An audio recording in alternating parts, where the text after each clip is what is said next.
Hi hello नमस्कार, मी सुषमा स्वागत करते तुमचं माझ्या यूट्यूब चॅनलमध्ये। तर सर्वांना शुभ सकाळ। आजच्या व्हिडिओची सुरुवात देवघरातून केली, पूजा वगैरे झाले आणि आता आले किचनमध्ये। तर तुम्हाला थंबनेल टायटल आणि व्हिडिओचा इंट्रो पाहून कळलंच असेल की आज सगळा खाण्याचा विषय आहे, कारण की आपला आहार हा प्रोटीन, फायबर, विटॅमिन्स, स्निग्ध पदार्थ, खनिजे असा सर्वांगीण असावा असं आपल्याला वारंवार सांगितलं जातं। तर मी सुद्धा तुम्हाला अशाच रेसिपी दाखवणार आहे आज, आणि अगदी सकाळपासून ते संध्याकाळपर्यंत आहार माझा कसा असणार आहे तर आजच्या व्हिडिओमध्ये ते तुम्हाला पाहायला मिळेल। आता सुरुवात केली सकाळच्या नाश्त्यापासून। तर नाश्त्याला इथे मी खोबऱ्याची, हिरव्या मिरचीची, थोडेसे भाजलेले शेंगदाणे आणि फुटाण्याची डाळ घालून मी ही चटणी केली। चवीनुसार मीठ आणि थोडेसे साखरेचे दाणे घालायचे, म्हणजे चटणी छान टेस्टी होते। तर आता हिला मोहरीची फोडणी मी देऊन घेते। तोपर्यंत मला आज उत्तप्पा बनवायचा आहे, तर हेल्दी उत्तप्पा मी बनवणार आहे। तर त्याच्यासाठी हिरवी मिरची, शिमला मिरची, बीट, टोमॅटो आणि कांदा। तर बीट किसून घेतला आहे, कट करून घेतला तर ते दाताखाली कचकच लागतं, आणि बाकी तर ह्या लगेच फ्राय होणाऱ्या भाज्या आहेत। तर तुम्हा सर्वांनाच माहिती असेल, हिरव्या पालेभाज्यांमध्ये किंवा बीटमध्ये, शिमला मिरचीमध्ये भरपूर प्रमाणात फायबर असतं, जे आपल्या शरीरासाठी भरपूर महत्त्वाचं आहे। जर ज्यांना बद्धकोष्ठासारखे आजार आहेत तर त्याने हे फायबरयुक्त पदार्थ खायचे। आणि आता इथे मी डोसा बॅटर तयार करून घेतले, जितकं लागेल तितकं घेते, बाकीचं तसंच ठेवते। 2-3 दिवस आता ह्याच रेसिपी चालणार आहेत। तर थोडंसं चवीनुसार मीठ घालते या पिठामध्ये, आणि थोडंसं पाणी घालून परत व्यवस्थित असं मिक्स करून घ्यायचं, म्हणजे छान असा फ्लफी आपला उत्तप्पा तयार होणार आहे। डोसासुद्धा तुम्ही बनवू शकता, पण उत्तप्पा छान लागतं, त्याच्यामुळे मी उत्तप्पा बनवते। आणि आता तवा गरम करायला ठेवला आहे। तवा गरम झाल्यानंतर तेल लावून घेतले, चहासुद्धा ठेवले, सकाळची नाश्त्याची तयारी। सकाळी चहा ही लागते, त्याच्यामुळे चहा बनवते। एक टाईम दिवसातून चहा ही होतेच। आणि आता तवा चांगला गरम झाल्यानंतर 1 चमचच आपल्याला डोसा बॅटर टाकून एक डोसा बनवून घ्यायचा, कारण का फर्स्टवाला डोसा कधीच चांगला बनत नाही, त्याच्यामुळे जास्त बॅटर टाकून डोसा नाही बनवायचा। आणि आता पहिला मी काढून घेतला आहे, आता दुसरा उत्तप्पा बनवते। तर उत्तप्प्याला 2-3 चमच असं बॅटर टाकलं आहे, आणि एकदम जास्त जाडसुद्धा नाही आणि एकदम पतलासुद्धा नाही, असा उत्तप्पा बनवला। आणि ज्या कट करून भाज्या घेतलेत तर त्या घातलेत। पीठ चांगलं आलं असेल तर छान डोसे बनतात, उत्तप्पे छान बनतात। आणि आता थंडीमध्ये पीठ लवकर येत नाही, तर त्याच्यासाठी तुम्ही थोडासा राहिलेला भात वाटून पिठामध्ये मिक्स करा, त्याच्याने पीठ लवकर येतं आणि चांगलं येतं। तर आता बीटसुद्धा घातलं आहे, काळं मीठ घातलं आहे थोडंसं, आणि तेल घाला किंवा तूप वरून घालू शकता। आणि इथे आपला डोसा पलटी करून घ्यायचा आहे, आणि छान असं पीठ आल्यानंतर मस्त असा खरपूस डोसा बनतो। तर चहासुद्धा बनले आणि एक डोसासुद्धा बनला आहे। तर नाश्ता इथे तयार झाला आहे। चहा घेते गरम गरम, वरून परत एकदा थोडं दूध घालते, कारण का चहा नुसतेच मला तशी आवडत नाही, आणखी वरून थोडं दूध घातल्यानंतर आवडते तशी चहा घ्यायला। आणि जी खोबऱ्याची, हिरव्या मिरचीची चटणी केली तर ती घेतली, आणि आता जो आपण उत्तप्पा बनवला आहे, हेल्दी उत्तप्पा, तो घेतला आहे गरम गरम, आणि चहा। तर तुम्हीसुद्धा असा नाश्ता करून बघा। आणि मेन सांगायचं म्हणजे, जर आपल्याला भाज्या आवडत नसतील किंवा आपली मुलं भाज्या खात नसतील तर त्यांना असे वेगवेगळे पदार्थ करून द्या, जेणेकरून त्यांच्या पोटामध्ये चांगल्या हिरव्यागार भाज्या, हेल्दी भाज्या जातील। आणि ज्या दिवशी नॉनव्हेजचा वार असेल तर त्या दिवशी मी अंडी उकडते किंवा ब्रेड आमलेट असं काही ना काहीतरी बनवत असते। तर रोजच असा डोसा उत्तप्पा नसतो, वेगवेगळा नाश्ता असतो, पण आठवड्यातून एकदा डोसा बॅटर हे बनतं आणि त्याचे पदार्थ बनले जातात। तर आता नाश्ता झाला आहे आणि घरातली बाकीची कामं करून घेते। भांडी कुंडी जे निघाले तर ती साफसफाई करून घेते।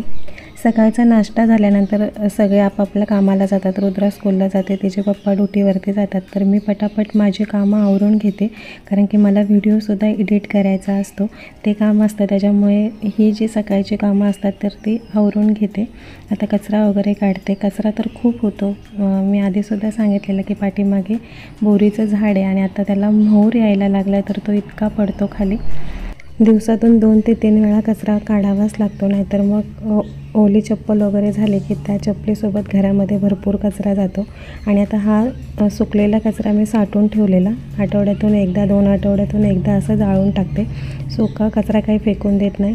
आणि बाकी घरातली कामं तर कपडे वगैरे आता झालेत, सगळे कामं आवरून घेतलेत. सकाळचा नाश्तासुद्धा झाला होता. तर आता दुपारचं कधीतरी नारळ पाणी वगैरे पिते. दुपारचं म्हणजे जेवणाच्या आधी 11, 11:30 किंवा 12 वाजता ह्या दरम्याने. नाहीतर मग चांगला हेल्दी ज्यूस वगैरे बनवून पिते. तर ते सुद्धा रेसिपी मी तुम्हाला पुढे दाखवेल. आता केस धुतले होते आज, तर थोडेसे विंचरून घेते आणि सुकलेतसुद्धा.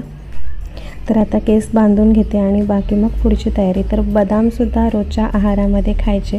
शरीरासाठी कोणतेही ड्रायफ्रूट्स चांगले, पण आज मी बदाम टाकलेत. तुम्हाला बऱ्याच व्हिडिओमध्ये पाहायला मिळालं असेल, मी कधी बदाम टाकते तर कधी अक्रोड, असं कधी ना कधी वेगवेगळं टाकते. तर आज फक्त बदाम टाकलेत. आणि लहान मुलं जर असतील तर त्यांना रोजच्या रोज भिजवलेले बदाम खायला द्या. बदाम हे दिमागासाठी भरपूर चांगलं असतं आणि आपल्यासाठीसुद्धा चांगलंच आहे. तर आता ज्यूस बनवते, हेल्दी ज्यूस दुपारी घेण्यासाठी. तर दुपारी कधीतरी नारळ पाणी घेते किंवा मग फळं वगैरे असतील तर असा ज्यूस बनवते. भाज्या असतील तर त्याचासुद्धा ज्यूस बनवते. आणि 2-3 ज्यूस मी तुम्हाला रेसिपी शेअर केलेच. तर आता ॲपल, बीट आणि आवळा त्याचा ज्यूस बनवून घेते. तर त्याच्यासाठी इथे ॲपल कट करून घेतले, त्याचं साल वगैरे काढून घेतले. ॲपलचं साल नाही काढलं तरी चालतं, पण मी आता काढून घेतले. आणि बीटचंसुद्धा काढून टाकणार आहे, कारण का बीटला खूप माती लागलेली असते, त्याच्यामुळे ते साल काढूनच टाकायचं. आणि आता मिक्सरमध्ये मी फिरवून घेते अगदी थोडंसं पाण्याने. 1 आवळा टाकला आहे, कारण का आता आवळ्याचं सीझन आहे. जे सीझन वाईज फळं असतील त्याचा ज्यूस बनवून तुम्ही पिऊ शकता. तर आता हे मिक्सरला फिरवून घेतले आणि कलर तुम्ही पाहू शकता, एकदम बीटने नॅचरल कलर येतो. आणि गाळणीच्या साहाय्याने हे गाळून घ्यायचं. थोडंसं पाणी टाकायचं, जास्त पाणी टाकायचं नाही. पूर्णपणे रस निघाल्यानंतर परत एकदा मिक्सरला फिरवायचं, कारण का एकदाच फिरवून हे टाकून द्यायचं नाही. 1-2 वेळा तरी मिक्सरला फिरून पूर्णपणे त्याचा रस काढून घ्यायचा. आणि इथे आपला हेल्दी ज्यूस तयार आहे. तर हा ज्यूस लहान मुलांना द्या, वयस्कर माणसांना द्या, कोणीही घेऊ शकता. अगदी सगळ्यांना फायदेशीर आहे. आणि अर्ध लिंबू नसेल, एकदम त्याच्यापेक्षा कमी लिंबू मी घेतलं आहे, त्याचा रस त्याच्यामध्ये घातला आहे. लिंबूमध्ये तुम्हा सर्वांनाच माहिती आहे व्हिटॅमिन सी, ते आपल्या शरीरासाठी, त्वचेसाठी, केसांसाठी भरपूर फायदेमंद असतं. त्याच्यामुळे नुसतं लिंबू खायला आपल्याला आवडत नसेल तर असं ज्यूसमध्ये त्याचा वापर करावा. आणि थंडीमध्ये वेगवेगळ्या भाज्या, फळं भरपूर प्रमाणात येतात, तर त्या घरी आणून त्याचा असं ज्यूस बनवून तुम्ही घेऊ शकता. नाहीतर कोशिंबीर वगैरे बनवून रोजच्या आहारामध्ये तुम्ही भाज्यांचा वापर करू शकता. पॅकेटवाले जे ज्यूस असतात तर त्याचा कमीत कमी वापर करावा, त्याच्याने काहीही शरीराला फायदा होत नाही. त्याच्यामुळे असे नॅचरल घरच्या घरी ज्यूस बनवून तुम्ही प्या. तर आता इथे जो बीटचा, ॲपलचा, आवळ्याचा रस काढून केलेला ज्यूस मी आता घेते. तुम्ही ह्याच्यामध्ये आणखी भाज्या ॲड करू शकता किंवा फळंसुद्धा ॲड करू शकता. आणि आता कोमट पाणी एकदाच करून ठेवते. थंडीमध्ये कोमट पाणी घ्यायचं, तसं थंडीमध्ये जास्त पाणी पिलं जात नाही. आणि थंडीमध्ये आपली जी बॉडी असते तर तिला हायड्रेट ठेवणं भरपूर गरजेचं असतं आणि आपण कमी पाणी पितो. त्याच्यामुळे असं कोमट पाणी करून ठेवा आणि दिवसातून 3 ते 3.5 लिटर तरी पाणी प्या. आता हे ते दुपारचं जेवण. तर दुपारच्या जेवणाला 1 वाटी दही, काकडी, टोमॅटो आणि बीट, तसंच गाजर, ज्या भाज्या असतील त्याचा सलाड बनवून दुपारच्या जेवणाला खा. सलाडमुळे एकतर आपण जास्त खाल्ल्यानंतर बाकी खाण्याची इच्छा होत नाही, जेवण कमी जातं आणि सलाडनेच पोट भरतं, त्याच्यामुळे वजन आटोक्यात येतं. तसेच सलाडमध्ये भरपूर प्रमाणात फायबर असतं आणि फायबरमुळे पचनक्रिया चांगली होते. तर हे झालं दुपारचं जेवण. दुपारच्या जेवणामध्ये 1 भाकरी, कोबीची भाजी आणि कारल्याची भाजी होती, बाकी सलाड.